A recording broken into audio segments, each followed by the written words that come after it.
In this demo scene, we will show you how to do a drop ship from a sales order. So in this scenario, there are 5 steps. First, we'll create the sales order. Then we'll create the purchase order.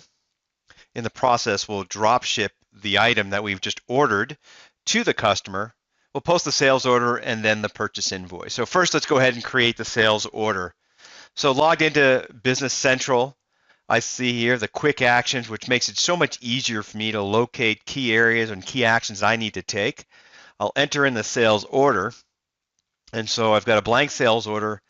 We'll select the customer, we'll select the datum, and then from the drop-down menu, and you could type this in, or I'll just go ahead and select the Athens desk, and we'll go ahead and put a quantity of 1. And now you'll see here on the line form, in the line items, I have the checkbox that enables me to recognize this as a drop ship. So I'll select that item, and then I close that out. So we've created the sales order. Now let's go and create the purchase order. So again, from the quick menu here on the end of the actions, I can open up the purchase order. Now we're going to select this item from Fabricam. And you'll notice before I complete anything else, down at the bottom under shipping and payment, I can change that to a customer address. So I could change it from a different location, a custom address, or in this case here, I want to drop ship it to a customer. And then from the ellipsis, I'll say, that's right, we're going to send it to a datum. So all that's filled out. I still don't have my line item yet, but in the Actions tab, you'll notice that I've got an option to do drop shipment. And I'll say, go ahead and get the sales order. So this is nice, is that it looks at all the sales orders that we have, open sales orders for a datum. The bottom one, meaning the most recent one we created, I'll select OK. And notice now you've got that one item for Athens desk. And then in the ribbon, I'm going to go ahead and post it since the vendor will ship it, right? And so we'll receive the items, and I'll print that out, and you can see there it is, the one Athens desk.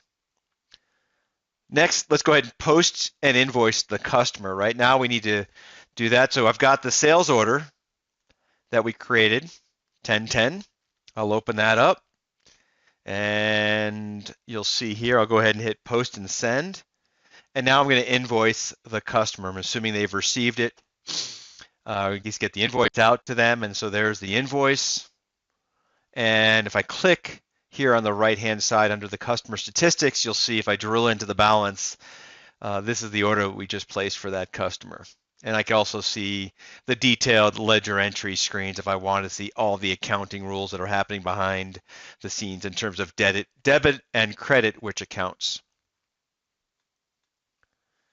Next, let's go ahead and post the purchase order. We need to recognize that as well. So in purchase orders, I've got the bottom one highlighted, the one we just created for Fabricam. And I'll go ahead and post it and invoice ourselves. I'll close the window, and then if you go over to purchasing, locate the posted purchase invoices, there you see that document. Come back home, and that's the end of the demo scene. So again, showing you how simple and easy it is to manage a drop ship sales order, and by doing so, you increase your productivity. You certainly are able to streamline your own inventory management and reduce time on data entry.